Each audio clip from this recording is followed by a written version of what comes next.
Okey, baik. Bismillahirrahmanirrahim. Assalamualaikum warahmatullahi taala wabarakatuh. Alhamdulillahirabbil wassalatu wassalamu ala asyrafil anbiya'i wal mursalin wa ala alihi wa sahbihi ajmain. Alhamdulillah, pada malam ini seperti yang dijanjikan kita akan bersama dengan Profesor Maria Dr. Siti Aisyah binti Hassan, pensyarah Universiti Putra Malaysia dalam bidang kaunseling, pakar dalam bidang kekeluargaan, insya-Allah bersama kita pada malam ini yang kita akan bincangkan tajuk Rumahku Bukan Syurgaku. Tapi sebelum kita bincang lebih lanjut tajuk kita, Doktor, kami nak berkenalan dengan Doktor dululah. Sejarah, latar belakang Doktor, asal orang mana, pendidikan dan sebagainya. Silakan, Doktor. Bismillahirrahmanirrahim. Assalamualaikum warahmatullahi wabarakatuh. Saya dilahirkan di Perak tetapi dibesarkan di Pulau Pinang lah. Ya. Perak kat mana, Doktor, lahirnya?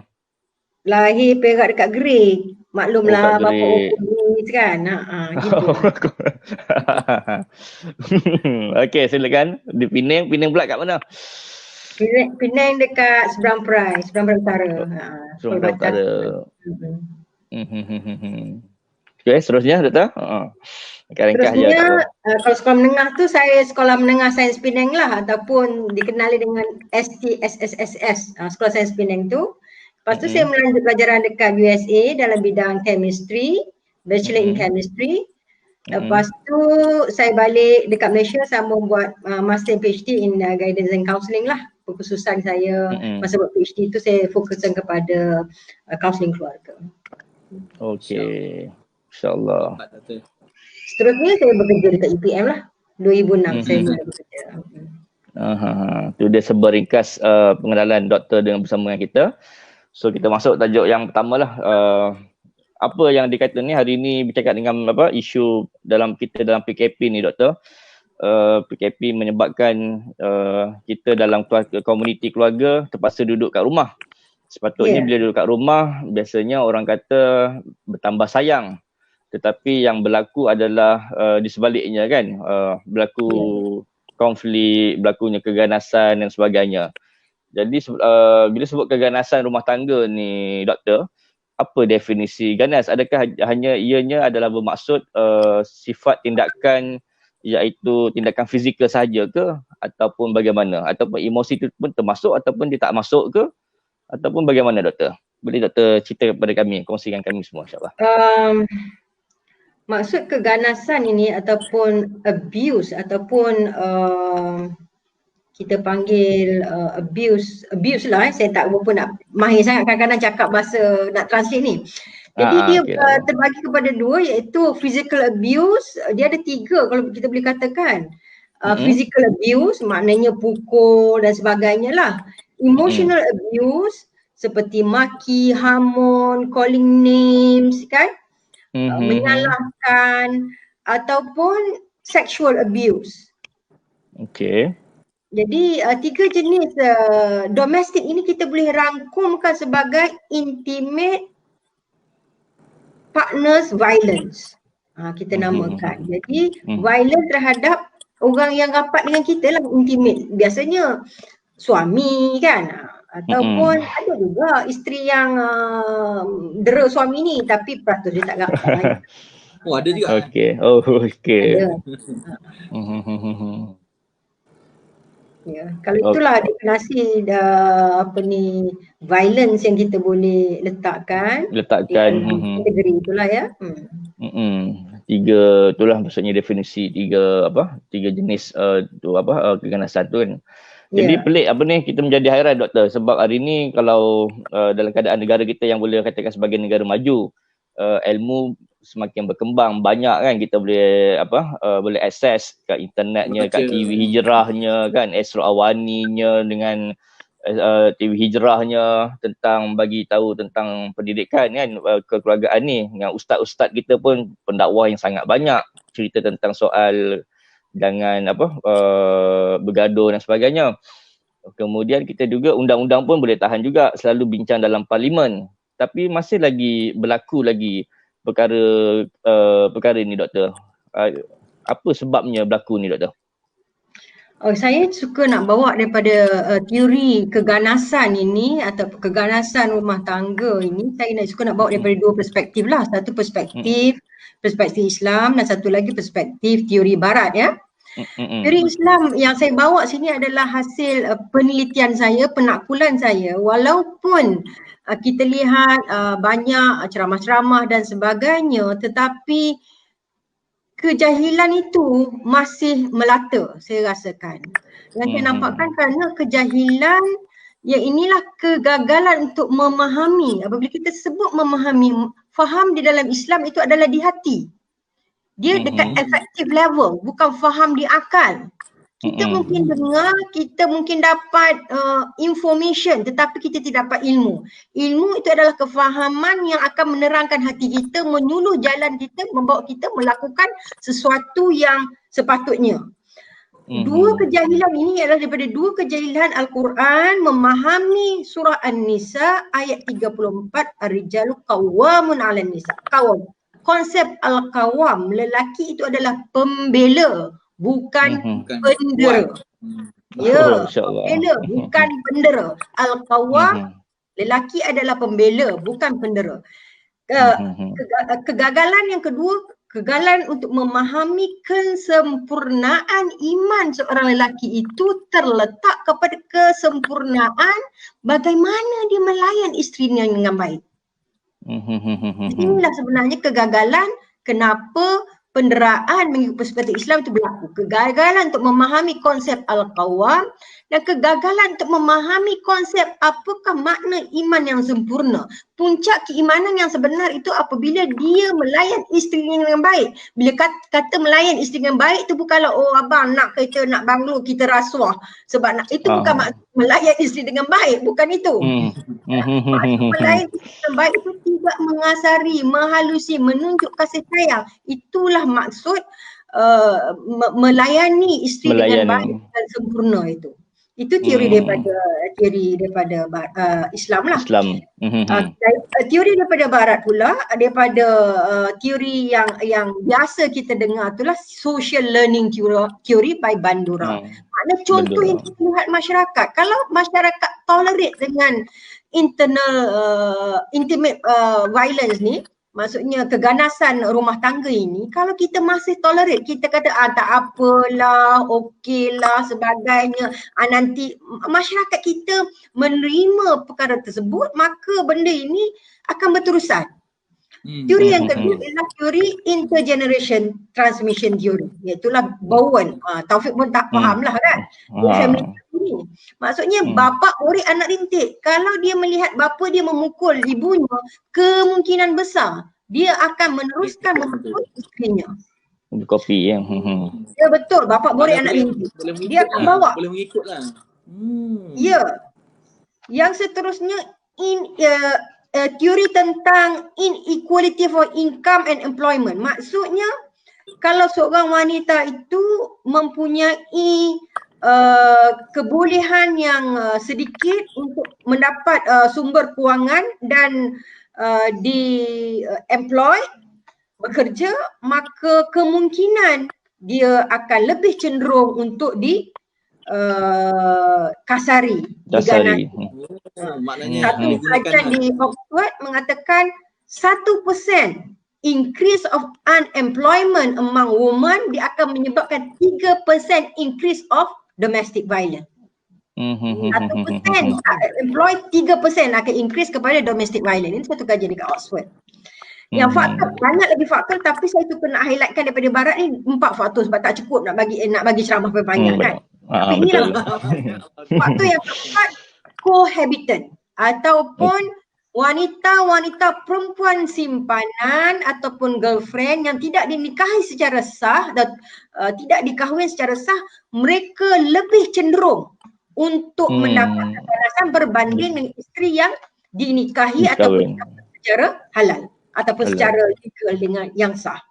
Inilah 4 faktor teori Barat mengatakan ataupun kajian Barat mengatakan kenapa domestic violence ini menjadi berleluasa. Pertama sebab tengok masyarakat, yang kedua sebab tengok bapak dia buat kat mak dia, nombor 3 sebab wanita itu dia tidak ada kemampuan untuk berdikari, yang keempat kerana dia sanggup menjadi wanita simpanan. Simpanan. Itu dia kemas dengan dua teori ya. Ini boleh jadi adakah gagasan ni boleh jadi kepada lelaki ya? Betul? Macam mana? Adakah keganasan rumah tangga ni boleh jadi pada lelaki juga? Keganasan ini boleh terjadi. Keganasan ini boleh terjadi pada lelaki, tapi dia kurang daripada 5% dari total keganasan rumah tangga.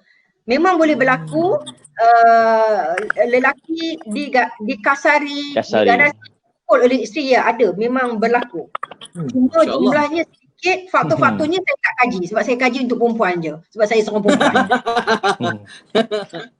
Nabil tanya ni, Ustaz Nabil tanya ni ada pengalaman dikasari ke apa? Dizalimi ke? Bukan, saya banyak ada dapat kes jugalah, ada dapat kes. Okey. Oh, ingatkan jadi mangsa kan.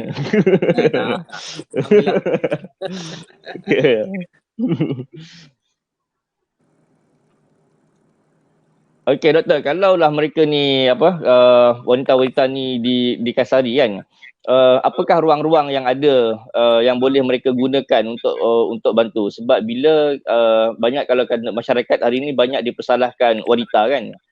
Kalau kita tengok dekat Facebook isu baru-baru ni kan, kalau diusik, disindirkan wanita kena pakai suara Doraemon untuk memujuk suami kan, pun jadi polemik, jadi sesuatu benda yang sangat sensitif.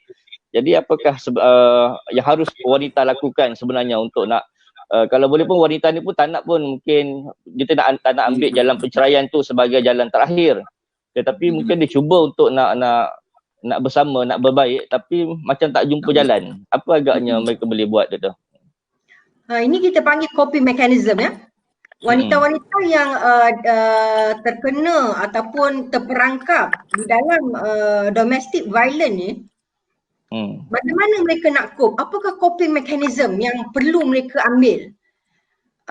Kajian menunjukkan coping mechanism yang dipakai oleh wanita ni dia ada dua golongan wanita dan dua jenis, iaitu coping mechanism yang akan meredakan keadaan buat seketika, tetapi dia akan berterusan maintain status quo. Dia hanya meredakan. Pendekatan yang kedua adalah perubahan dan penyelesaian kepada keganasan ini. Jadi coping mechanism yang digunakan wanita yang akan menyebabkan meredakan seketika sahaja, tetapi dia akan perpetuate, dia akan terus meneruskan lagi perkara tersebut. Yang pertamanya berdiam. Wanita diam dan dia quote and quote, saya sebut quote and quote kan, bukan saya tak suruh sabar, tetapi salah faham terhadap maksud sabar dan redha. Redha, tak apalah dia suami. Sabar dan redha. Suami kan. Ya, betul.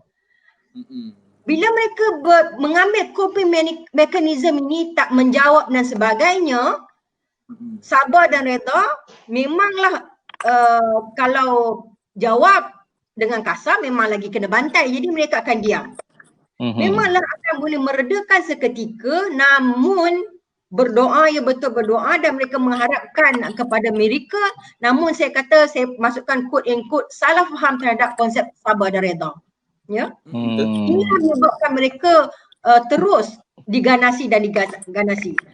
Seterusnya komunikasi, cara kita berkomunikasi.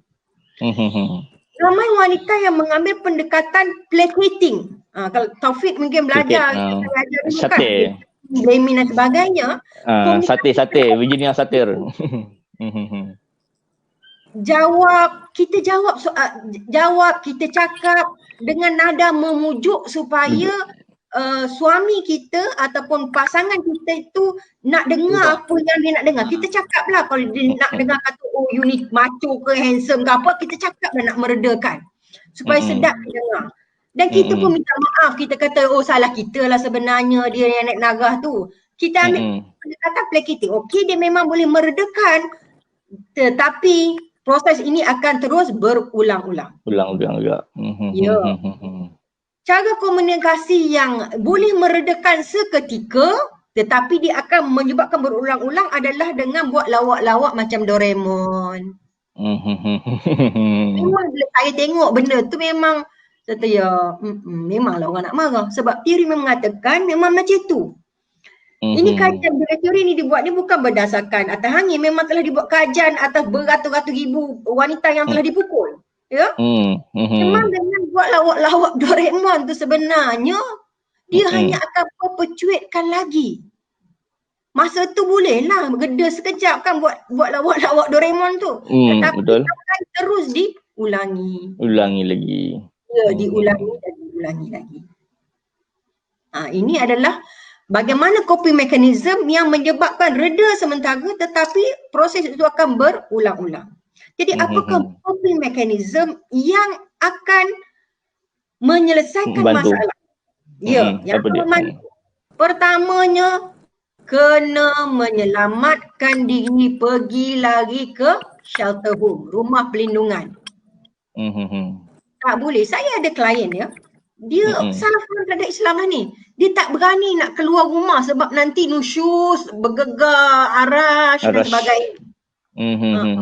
Tapi tunggu lagi, nak kena bantai lagi. Tunggu, takkan nak saya nak lari. Abang, saya nak lari, nak minta rumah pelindungan, nak pergi rumah pelindungan sebab abang pukul saya.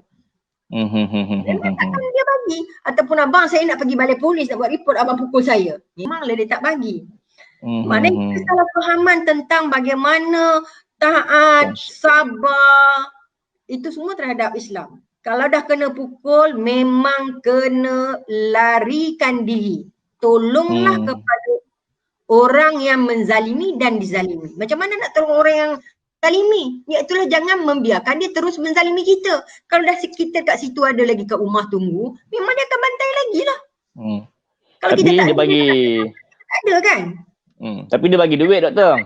Dia pukul perempuan tu tapi suaminya masih lagi bagi duit. Bagi duit, yalah bayar duit make up kan, duit sewa rumah. Macam mana? Jadi serba salah nak lari, nanti income semua terlepas, doktor kan. Jadi apa nak buat kalau nak lari pun mak ayah pun susah kat kampung. Dengan duit suami ni lah akan menanggung keluarga di kampung tu, adik nak sekolah dan sebagainya. Jadi tersepit antara dua isu tu, doktor. Ya, betul. Itulah saya katakan ke 1% unemployment, 3% kita meletakkan diri kita di dalam situ. Jawapan macam dah ada. Macam dah ada jawapan tu. Perubahan yang kedua adalah seek professional help seeking. Maksudnya kita kena pergi minta counselling. Bagaimana untuk mengajar kita menjadi seorang yang assertif. Meletakkan diri saya adalah berharga. Saya berhak dilayan dengan penuh hormat dan kasih sayang. Saya tidak boleh dikasari. Saya bernilai. Jadi kita akan pergi kaunseling yang akan meletakkan, meyakinkan kita bahawa kita tak boleh tolerate dipukul. Not even once. Diri kita sangat berharga. Lebih berharga daripada duit yang diberi duit yang bagi kan. Itu lebih berharga. Kerana akhirnya kalau domestic violence ni tidak ditangani, maka lama kelamaan dia akan menyebabkan kepada akhirnya kepada hilang nyawa.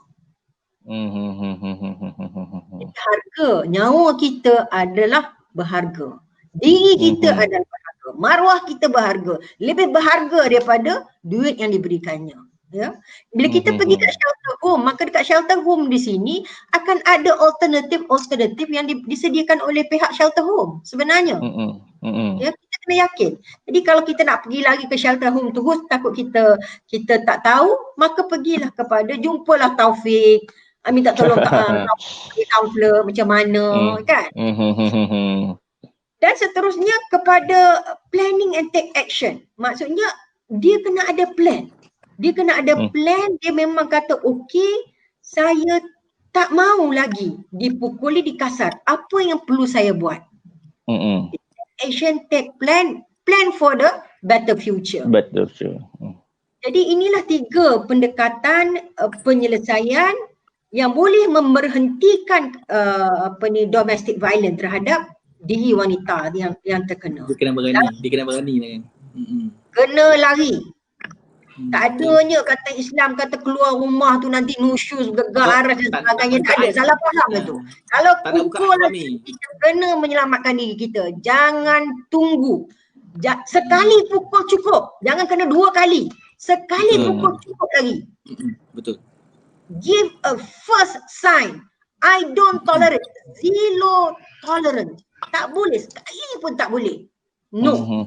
The moment first time dia keluar lagi, tinggalkan rumah. Itu yang dia Tapi takut tu. Tak Tapi payah itulah kita doktor. tentang duit ada, tak ada dan sebagainya. Duit kita ingat rezeki itu daripada Allah Subhanahu Wa Taala. Kena ingat, kena yakin dah tu. Rezeki itu daripada Allah Subhanahu Wa Taala, menyelamatkan nyawa kita lebih utama. Kena ingat Ada kes doktor yang macam tu dan dia melarikan diri dan dia fight lah sampai dia hire lawyer kan untuk nak filekan perceraian. Tapi bila sampai ke mahkamah syariah, hakim menasihatkan supaya bincang, suluh dulu, jumpa dengan penjagatan kuasa pendamai kan. Dan akhirnya menyebabkan dia terseksa dekat situ untuk nak bercerai. Jadi ambil masa proses tu kan. Jadi macam mana tu doktor kan? Bukan tak nak lawan tapi proses undang-undang tu menyebabkan dia jadi delay dan dia terseksa tu. Jadi macam mana nak buat tu? Saya minta maaf lah nak sebut sebab saya memang ada membuat kajian di seluruh Malaysia di kajian saya FIJSF Maqasid Syariah Couple Counselling. Memang saya buat kajian. Memang berlaku delay dan sebagainya. Mungkin sistem-sistem itu saya tak tahu information yang jelas, yang Taufik dapat, tetapi saya dapat telah banyak perubahan yang terkini berlaku. Apabila kita ada bukti yang nyata, contohnya bila kena sahaja domestic violence ni, kalau kita memang ada tujuan nak menyelamatkan diri kita, kita kena pergi prosedur, kena pergi ke hospital, dapatkan report hospital dan sebagainya. Ada kita lebam ni memang kita kena pukul, bukan lebam sebab kita jatuh dan sebagainya, dapat report polis dan IPO dan sebagainya. Jabatan Kebajikan Masyarakat biasanya mereka ada SOP yang tersedia untuk menyelamatkan diri. Kalau Jabatan Agama dan sebagainya itu mungkin saya kata itu mungkin informasi yang Taufik dapat, itu mungkin saya tak tahu yang bila maksud saya itu yang fizikal tu okeylah, maksudnya okey. Ini maksud saya yang klien ni mendakwa dia kena penderaan emosi, benda tak nampak kan. Tapi kawan ni dah sampai anxiety, depression. Yang tu, yang kes yang sebegitu rupa lah. Yang fizikal tu memang mungkin cepat lah, yang tu tak ada isu lah. Tapi yang berkaitan dengan penderaan emosi tu tadi, benda yang tak nampak kan. Jadi bila bawa kes kepada pihak perundangan, so dianggap sebagai salah faham, isu boleh settle dengan kaunseling macam tu lah. Sangat penting Taufik. Di sini peranan kaunselor sangat penting, yang mana kaunselor boleh bagi expert opinion. Betul tu. Jadi, sebab tu saya namanya mereka pergi shelter home, kedua seek counseling, professional help. Kalau dia cakap saya didera, tak ada bukti emosi terdera, tidak ada professional punya opinion, macam mana pihak hakim nak dengar? Jadi dia kena berjumpa Taufik, berjumpa saya, berjumpa siapa-siapa professional counselor, maka counselor ini akan jadi expert witness, bagi opinion, laporan bagaimana dia telah didera secara emosi. Betul lah. Sebenarnya itu yang dibuat oleh pihak JAIS pun sebenarnya. Penerbincang betul. JAIS buat begitulah sebenarnya untuk nak bantu dalam isu perkahwinan, yang mana peranan kaunselor tu ditambah baik lah dalam sistem. Malah jawatankuasa pendamai tu diubah suai, mungkin dibuat slash kepada kaunselor juga. Okey, tu sungguh bermanfaat hari ni doktor punya perkongsian hari ni. Mungkin ada kawan-kawan Thousand. Betul. Kalau ada follower kita nak tanya soalan pun boleh. Ustaz Nabil nak cakap apa tu? Kadang-kadang saya banyak jumpa kes yang kadang-kadang instruksi kita tak nak buka aib suami lah kan, nanti malukan suami lah, macam mana kan. Banyak kes tu doktor sekarang ni. Untuk pengetahuan doktor Ustaz Nabil ni pun perawat. Jadi kadang-kadang bila bergaduh suami isteri akan dikaitkan dengan sihir, jin, jembalang dan sebagainya lah. Jadi mereka akan minta nasihat Ustaz Nabil kan. Itu tadi kan. Saya tak nafikan juga bahawa saya pun ada kes-kes yang suami tiba-tiba jadi violence.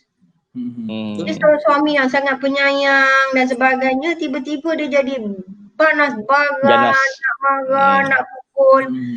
Tak faham, kita tiba-tiba jadi dah tak kenal dia lagi dah. Betul. Dan tidak dapat dinafikan bahawa faktor sihir memang ada juga. Ada. Terwujud juga. Ini agak tinggi juga. yang menggunakan jin hantu syaitan Sihir. untuk memecah belahkan, dan memang job spec pun dalam surah Al-Baqarah Ustaz, ayat mana tu kan? Wat tabau tu. Kan? Ada jin Ya. yang khas untuk tafrik. Sihir tafrik ni sihir pemisah lah. Ya, memang ada job spec yang khusus. Yang Allah ciptakan syaitan iblis yang memang job spec khusus dia memecah belahkan rumah tangga. Memang ada. Betul. Betul. Memang memang waktu sekarang ni memang terlalu banyak sebenarnya kes-kes macam ni sebenarnya. Tapi kadang-kadang itulah bila isteri sabar, tak apalah Ustaz, dia suami saya kan. Tak apalah Ustaz, saya tak nak buka aib dia. Dia ni orang popular Ustaz. Macam tu banyak kes tu kata. Saya kalau kita betul-betul sayangkan suami kita, kita mesti membantu dia dan berhenti daripada menjadi seorang penzalim. Kalau kita betul sayang dia, berapa lama lagi kita nak biar suami kita tanggung dosa? Kalau kita betul-betul sayang, kita kena berusaha supaya dia stop. Bukan sabar yang salah faham maksud sabar. Kalau kita sayang, ambil tindakan berhentikan. Bagaimana nak berhentikan? Kita kena lari daripada terus dikasari. Kalau kita betul-betul sayang, sebenarnya kita bukan sayang pun. Kita cakap dekat bibir saja. Kalau kita betul-betul sayang suami kita, kita akan tinggalkan dia supaya dia boleh berhenti daripada meneruskan menyiksa wanita golongan yang lemah, iaitu kita adalah isteri dia. Kita yang meletakkan dia, kita yang membiarkan dia atas dasar kononnya sayang. Tidak. Sebenarnya kita tidak sayang. Kita tak sayang dia, kita tak sayang diri kita. Sebenarnya kita jahil. Itu yang kegagalan untuk memahami konsep lelaki al-qawwam.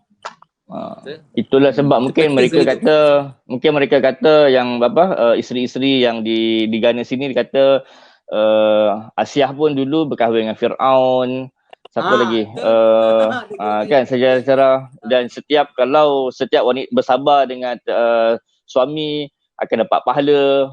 Jadi mungkin doktrin syurga kan, payung emas dan sebagainya kan. Jadi adakah dia anggap sebagai kejahilan juga?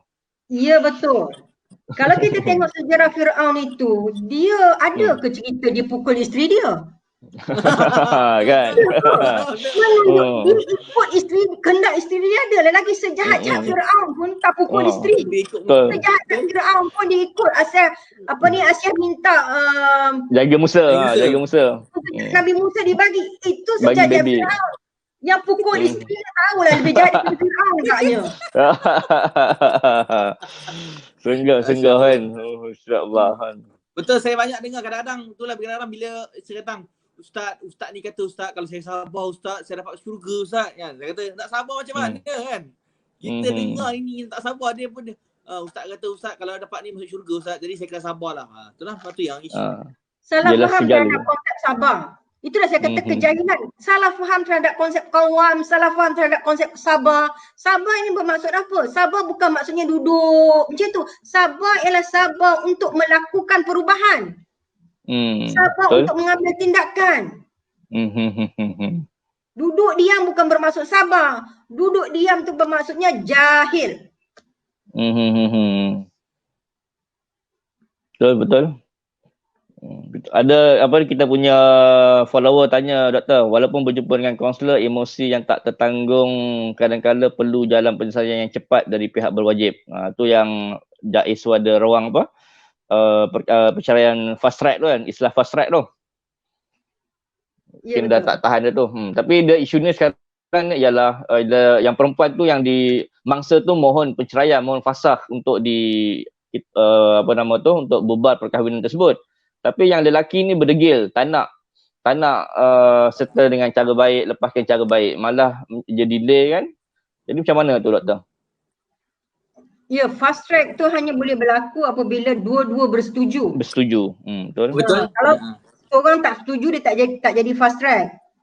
Dan kalau kita memang betul-betul telah dikasari, maksudnya ada bukti-bukti yang jelas kita dikasari, kita telah dianiayai, menyelamatkan diri itu adalah satu tindakan yang perlu, ya. InsyaAllah tak bergegar arasnya sebab kita nak menyelamat diri kita. Yang bergegar aras minta cerai tu yang tak tahu apa-apa, minta cerai sebab suami tak setuju gelang emas ke lengan ke, mungkin lah yang tu. Tapi kalau kita dikasari, kita nak bersabar itu salah konsep pada faham kepada sabar lah. Maknanya itulah yang letaknya sabar. Sabar kita itu, sabar kita nak mengharungi proses penceraian itu. Dekat situ sabar. Bukannya sabar pukul, sabar untuk melalui proses untuk diceraikan. Dalam kes saya katakan tadi, peratusan untuk seorang isteri yang sah dipukuli lebih kecil daripada peratusan perempuan simpanan. Jadi kalau perempuan simpanan ini dia kena sabar apa? Sabar untuk mengambil proses mensahkan. Kalau contohnya dia lari kahwin dekat Siam dan sebagainya, nak dapat proses surat nikah yang sah itu panjang proses dia, 5, 6, 7 bulan baru nak dapat. Kena sabar kat situ lah. Bukan sabar dipukul. Sabar proses untuk menjalankan proses-proses yang tertentu. Itu maksudnya proses sabar. Proses sabar dalam mengambil tindakan. Jadi memang dekat situ letaknya sabar. Bukan sabar duduk-duduk biar kena pukul. Bukan itu sabar. Tapi sabar dalam kita mengambil tindakan. Sabar dalam usaha kita. Itu yang betul. Doktor, ada soalan lagi. Dia kata memang dah tak tahan dah nak bercerai dengan suami. Tapi suami kata boleh kalau nak bercerai. Tapi anak aku jaga. Kata suami tu kan. Kau tak dapat hak jaga anak tu. Tu macam mana pula doktor? Yang nak menentu hak jaga anak tak jaga anak bukan suami. Hakim yang akan menentukan. Mahkamah. Mahkamah yang tentukan. Kalau dia ada telah terbukti dia ni domestic violence, ada rekod, tak payah harap lah. Hakim akan bagi dia jaga. Tapi sebenarnya memang kalau jangan risaulah kepada perempuan. Kenapa bila mahkamah ni dia akan tengok kalau anak tu bawah 12 tahun memang kalau ibu jaga elok memang akan dapat dekat ibu kalau betul-betul ibu jaga elok. Insya-Allah. Kemudian doktor ada juga persoalan mereka ni dua-dua tak bergaduh, suami isteri tak bergaduh. Tapi entah macam kalau duduk kat rumah tu tak tenang, tak bahagia kan, tak dapat yang istilah Allah sebut tu mahabbah wa sakinah tu kan, tak ada istilah yang tu kan. Jadi macam mana doktor? Adakah harus untuk cari jalan untuk berbaik ataupun bercerai ataupun bagaimana? Dia memang tak tenang dah, ada mencuba, tak tenang juga. Di sini saya telah buat satu model counselling yang saya telah bangunkan, model counselling Maqasid Syariah Discernment Counselling. Okey. Di sini saya menggunakan konsep Maqasid Syariah bagaimana untuk kita menentukan sama ada kita nak meneruskan perkahwinan. Okey. Iaitulah dengan kita improvekan, kita decide dua-dua nanti bersetuju untuk meneruskan perkahwinan ataupun dua-dua nanti bersetuju untuk bercerai secara baik, aman dan damai ataupun duduk macam itu saja. Dia ada 3 track. Duduk macam itu saja. Sebab duduk macam itu saja sebenarnya mudarat dia tak besar berbanding dengan bercerai. Ataupun compare dengan bercerai, duduk macam itu saja lebih kurang mudarat dia. Ataupun sebenarnya nanti yang duduk macam itu saja lebih baik daripada bercerai, kita akan boleh bawa kepada nama dia kita panggil Maqasid Syariah. Dia ada 3 kumpulan golongan pasangan ni. Dia loli. Taufik pernah ikut tak kelas saya ni? Belum? Lolo. Belum lagi Lolo. Lolo, leaning out. Dua-dua nak bercerai. Kalau dua-dua nak bercerai dan mereka ini memang mempunyai kefahaman yang jelas kenapa mereka nak bercerai dan sebagainya itu, dan memang ada rekod-rekod yang tertentu, maknanya mereka telah buat kajian tentang diri mereka lebih baik bercerai. Dua-dua ni pasangan ni lolo. Maksudnya dua-dua, suami pun nak bercerai, isteri nak bercerai, mereka ni boleh masuk fast track. Loli, satu nak bercerai, satu tak nak bercerai. Lili, dua-dua tak nak bercerai. Lili ni kita boleh pergi kepada relationship enhancement, sexual satisfaction yang workshop-workshop yang saya buat tu. Macam-macam lagi, marital satisfaction workshop dan sebagainya ya. Yang loli, satu nak bercerai, satu tak nak bercerai. Inilah sebenarnya bagaimana kita nak membantu mereka ini supaya kedua-duanya nanti nampak bahawa manfaat untuk mengekalkan rumah tangga lebih tinggi daripada untuk bercerai. Kita tak balik. Tu dia. Masya-Allah, banyak pasangan input kita dia, dapat. dia cuma rasa tawa hamba. Sebenarnya tawa hamba dan sebagainya itu insya-Allah sangat mudah kita bantu mereka. Bagaimana nak menyemarakkan balik kasih sayang dan sebagainya. Ada banyak-banyak workshop-workshop yang saya buat bagaimana nak increasekan marital satisfaction ni. Kadang-kadang kita ni dah lama kita terlupa. Kita terlupa bagaimana cara nak menimbulkan, nak menghangatkan kembali, nak timbulkan balik excitement dalam rumah tangga kita. Kita terlupa cara. Kita take for granted aja kan. Apa yang kita lalu sebenarnya kita bahagia. Kita dah terlupa apa ertinya bahagia dalam rumah tangga.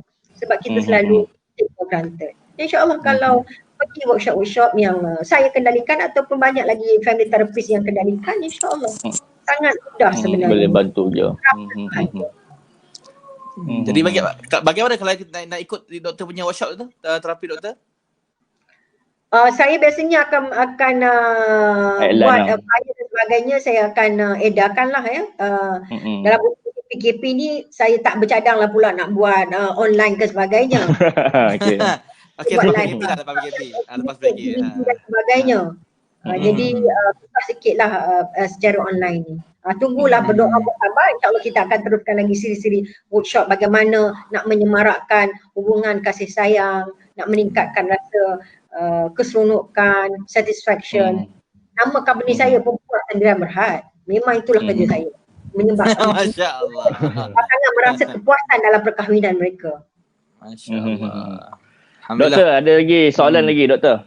Kalau lepas bercerai daripada Aiman Anwar, kalau lepas bercerai bekas pasangan masih mengganggu, tak kira daripada segi mental atau fizikal, apa pandangan doktor? Ni bila talak ke agaknya kan? Ya dia tu. Ayat tajam.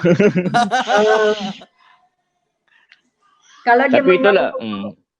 kalau dalam Facebook dan sebagainya kita tahu kita boleh blog, dalam WhatsApp kita boleh blog kan. Kalau dia mengganggu secara social media ni kan kita boleh blog saja dia. Betul. Kalau social media.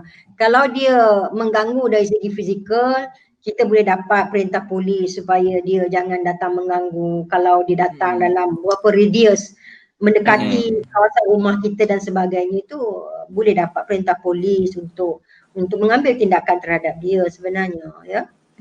Betul cara dia kan.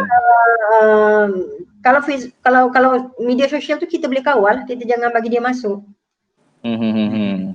Kalau dia mengganggu secara fizikal, maksudnya tindakan undang-undang harus diambil lah. Kemudian ada soalan ni yang agak panjang sikit tapi mungkin boleh membantu. Jika pada awalnya mangsa betul-betul nekat untuk keluar dari masalah dalam masa paling lama pun 2 minggu. Tapi lepas tu biasanya mangsa ni dia akan rindu pasal suami dia kan. Dia nak tahu pasal si suami dia yang dah pukul dia. Dan ditambah pula si suami mengambil kesempatan mula acah rindu menyebabkan mangsa terus wujud simpati. Sayang balik kat suami yang pukul dia kan. Peluang kedua. For the sake anak-anak and yakin si suami boleh berubah. Soalannya macam mana kita sebagai jiran, sebagai orang sekeliling, kawan nak bantu untuk menyedarkan mangsa agar mengelak diri terus berada dalam keganasan rumah tangga tu. Kena saya tipu ada klien yang begitu. Saya ada klien yang suami dia ganaslah terhadap dia. Dan dia datang kaunseling saya dan memang dia sayang lagi dekat suami dia dan suami dia pun sayang dekat dia. Tapi saya kata kat dia, apa jaminan yang awak pasti dia tidak akan pukul lagi? Sebab dia daripada membawa keturunan ya. Maksudnya bapa suami dia tu pukul ibunya. Jadi benda tu dah dalam isteri. Pukul isteri tu merupakan satu kebiasaan. Marah saja, isteri lah jadi punch back kan. Ada benda trigger marah, isteri lah jadi mangsa. Jadi saya kata antaranya lah saya challenge isteri tu, apa yang menyebabkan dia yakin suami dia tak akan pukul balik. Dan bila pergi 2-3 kali sesi kaunseling saya, dia nampaklah bahawa kalau dia betul-betul sayang suami dia, dia akan lakukan sesuatu, mengambil tindakan supaya suami dia betul-betul berubah. Kita buat penawaran kepada suami dia, Kalau dia betul-betul sayangkan isteri dia, dia mestilah pergi ke kelas anger management. Okey. Sesi tu Suami secara mesti konsisten. melalui proses counselling anger management. Kalau dia rasa marah, nak buat macam mana? Bukan marah pergi bantai isteri jadi punch bag. Marah kita ajar suami, kita bagi counselling bagaimana dia nak mengawal emosi dia. Sehinggalah terbukti dia telah boleh mengawal emosi dia, si suami tadi, barulah kita kembalikan isteri itu duduk bersama. Pada dia. Ya, betul. Dan suami itu Masya memang Allah. betul nekat sebab dia memang betul sayang isteri dia. Dan isteri dia pun sayang suami dia. Bagi encouragement, berpisahlah untuk beberapa lama dengan syarat dia berpisah dalam kira-kira dalam 2 tahun. Sebab nak buang benda yang lama bukan senang. Dia mengambil masa lebih kurang 2 tahun untuk suami dia itu betul-betul yakin. Sehinggalah professional counselor kata memang betul-betul suami Dah dia okey ini dah. kalau marah dia tidak akan pukul isteri dia. Sehinggalah professional evaluation kata dia tidak akan dipukul lagi. Barulah kembali. Dan alhamdulillah tidak lagi berlaku ulang pukul isterinya. Masya Allah. Mudah-mudahan tu dia kata tak semestinya benda itu akan tu maknanya boleh berubah. Jika kedua-dua sekali nak berubah, insya-Allah akan benda tu boleh berubah insya-Allah, kan? Soalan seterusnya doktor, dia Tuan Haji Mahta orang Sabah. Dia kata Tuan Haji Mahta ni seorang kaunselor. Dia kata ada kes klien dia wanita isteri ibu yang ambil keputusan reda terus hidup bersama suami yang terbukti ada perempuan simpanan.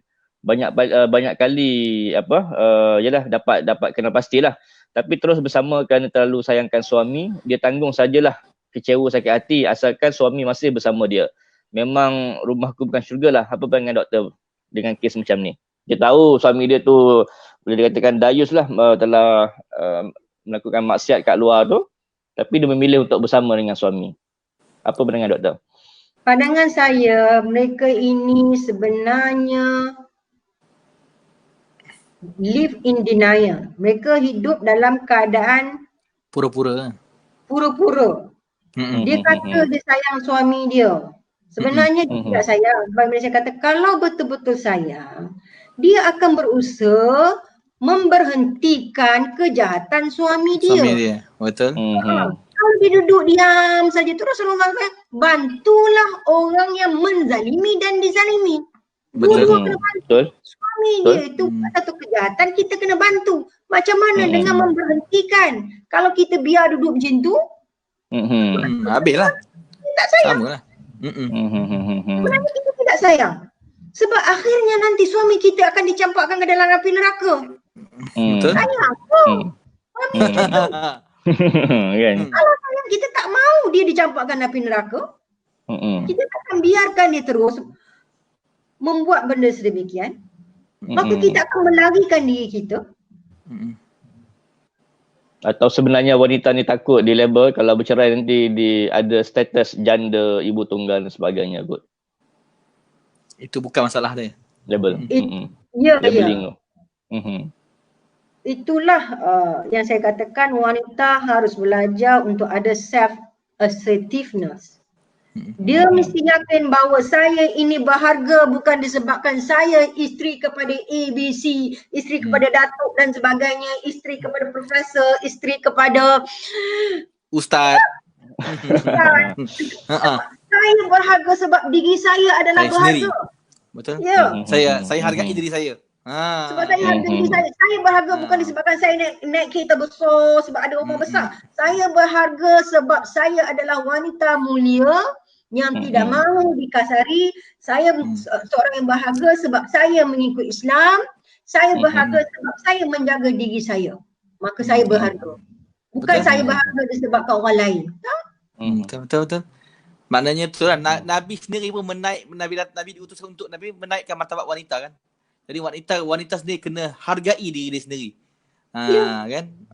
Kena buat sesuatu. Jangan tunggu dan reda. Reda dalam dia kena faham arti reda tu macam mana. Jadi alhamdulillah. Banyak perkongsian kita pada malam ni, alhamdulillah. Soalan yang terakhir doktor, apa pandangan doktor bila penceramah dekat luar sana, baik ustaz ke mau penceramah motivator, Motivator ke? Dia cerita pasal perkahwinan ni semuanya indah-indah belaka kan, seolah-olahnya duduk dalam kayangan istana, tidak ada tidak ada konflik kan, jaga konflik apa sebagainya. Apa pandangan doktor kan? Hakikatnya ini yang berlaku lah, yang kita cerita hakikatnya inilah yang berlaku. Suami curang, keganasan, tak faham dan sebagainya. Apa pandangan doktor?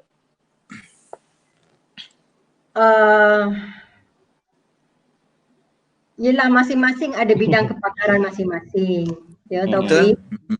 Jadi saya tak naklah pergi ke bidang kepakaran ustaz dan ustazah tu.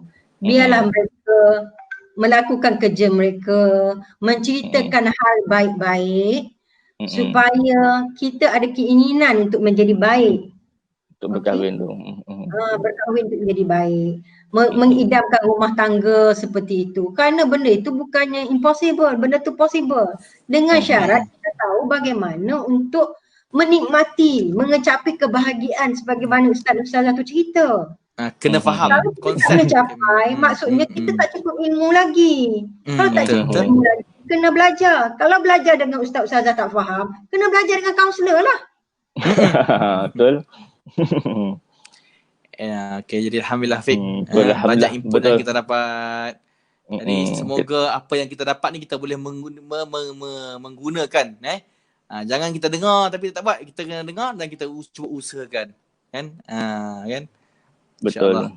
InsyaAllah. Terima kasih banyak doktor. Mungkin untuk yang terakhirnya doktor mungkin ada nasihat kepada rakan-rakan kita di Facebook tu. Mungkin nasihat terakhir. Kepada kita semua. Silakan doktor.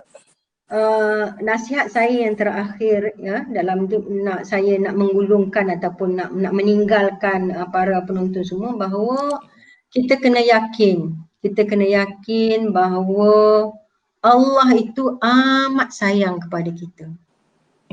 Kita yakin Allah itu sangat sayang kepada kita, maka kita tidak akan bergantung dengan kasih sayang suami pemukul. Tepat betul. Ya.